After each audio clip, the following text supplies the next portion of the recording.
बिस्मिल्लाहिर्रहमानिर्रहीम।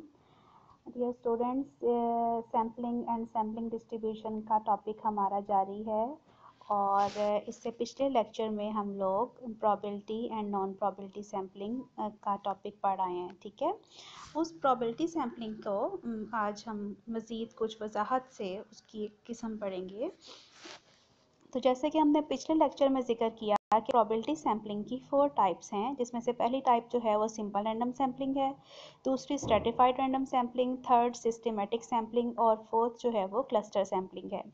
इसी तरह से नॉन प्रोबेबिलिटी सैम्पलिंग जो हैं उनकी 2 टाइप्स हैं, एक जजमेंट और पर्पजिव सैम्पलिंग और दूसरी जो है कोटा सैम्पलिंग। ये सारी की सारी टाइप्स हम लोगों ने इंशाल्लाह 1 बाय 1 पढ़नी है। आज हम इनमें से सिंपल रैंडम सैम्पलिंग को डिस्कस करेंगे।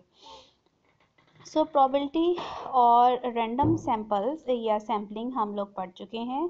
प्रोबेबिलिटी सैम्पलिंग ऐसी सैम्पलिंग होती है जिसमें each unit of the population has a non zero probability of being selected as a sampling unit. ठीक है, जिसमें हर एक सैम्पलिंग यूनिट की पॉपुलेशन के जितने भी यूनिट्स हैं उनकी प्रोबेबिलिटी होती है कुछ ना कुछ कि वो as a sampling unit select कर लिए जाएं सैंपल के लिए। ठीक है, आज का जो हमारा मेन टॉपिक है वो सिंपल रैंडम सैंपल है। ठीक है, simple random sample probability sampling की, रैंडम सैम्पलिंग की वो टाइप होगी जिसमें हर एक यूनिट जो है सैम्पलिंग यूनिट जो हर एक पॉपुलेशन का यूनिट होगा, ईच यूनिट की प्रोबेबिलिटी जो है वो सेम होगी कि वो as a sampling unit select कर लिया जाए, या फिर हर एक इक्वल सैंपल साइज जो होगा उसकी प्रोबेबिलिटी भी सेम होगी कि वो एज अ सैंपल सेलेक्ट कर लिया जाए। प्रोबेबिलिटी सैम्पलिंग जब हम सिंपल पढ़ते हैं तो उसमें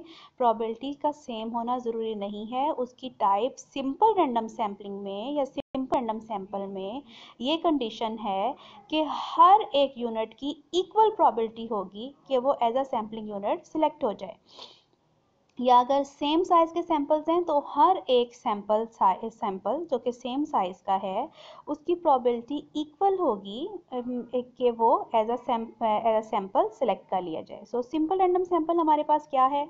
अ simple random sample, a sample is defined to be a simple random sample SRS.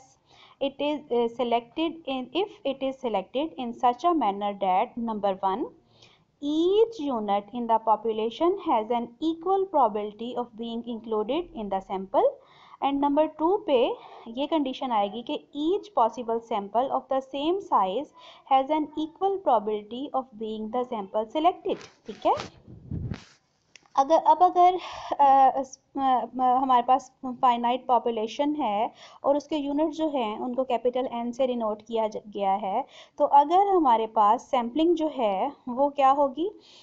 With replacement होगी। अगर हमारे पास सैम्पलिंग विद रिप्लेसमेंट होगी तो total number of possible samples जो हैं वो हम लोग फाइंड आउट कर सकते हैं इस फॉर्मूले से।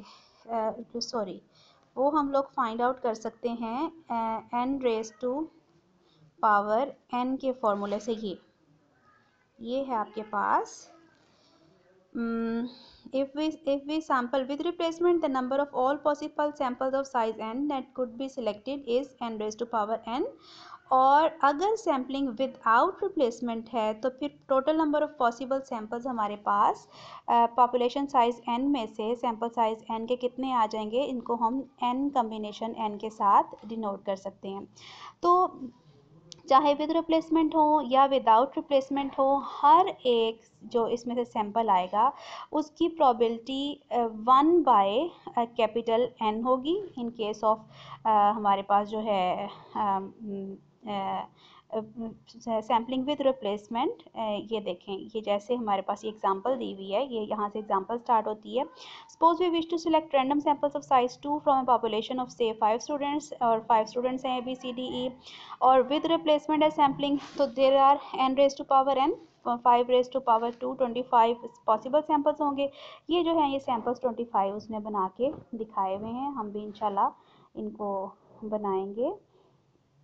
और ये बनाने के बाद जो है इसमें से अगर आप काउंटिंग करें A की तो वो 9 टाइम्स आया, B भी 9 टाइम्स, C सारे के सारे 9 टाइम्स आएंगे, तो प्रोबेबिलिटी सेम होगी 9/25 और हर एक की प्रोबेबिलिटी